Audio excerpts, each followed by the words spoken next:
49 වෙනි කොරියානු ගණිත ගැටලුව. ඒ 10 බහුපදයක් තියෙනවා. මේ තියෙන බහුපදයේ වඩ පේනවා. ඒ බිඳුවේ ඉඳලා ඒ 10 වෙනකන් ඉරට්ටේ සංඛ්‍යා ටික තමයි අපේ එකතුව අහන්නේ.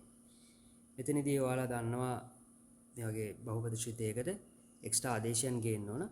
බිඳුව, ධන හෝ ඍණ 1, ධන හෝ ඍණ 2 වගේ සංඛ්‍යා ආදේශ කරන්න වෙනවා.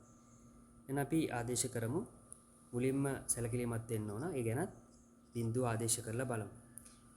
එක එනවා ඒ බිඳුව, ඒ එක එනවා බිඳුව වෙලා, ඒ දෙක, ඒ 10 වෙනකන් පද ටික එනවා. ඊළඟට අපිට ආදේශ කරන්න පුළුවන් 1 2 ඒ වගේ ආදේශ කරාම සංකීර්ණ වෙනවා වගේ පේනවා. අපිට පුළුවන් x ට ඍණ 2 ආදේශ කරන්න.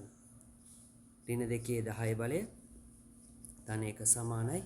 අපිට පේනවා ඒ බිඳුව ඍණ ආදේශ කරද්දී ඔත්තේ සංඛ්‍යා ටික ඍණ වෙනවා වගේ පේනවා.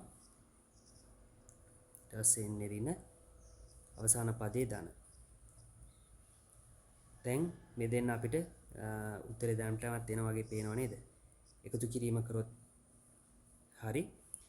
එතකොට අපි බලමු. දැන් මෙතන 2 10 බලය ඉරට වෙනින්ද 1024යි, මේකත් එක්ක 1025යි 1026ක් එනවා එකතුව. එතකොට එනවා දෙවතාවක්.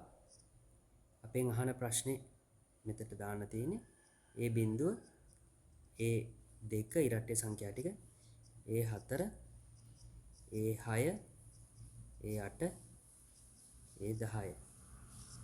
එහෙනම් පිළිතුර තමයි 513යි. අපෙන් අහන ඒ බිඳුවේ ඉඳලා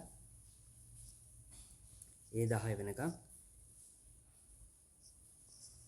සංඛ්‍යා ටිකේ එකතුව.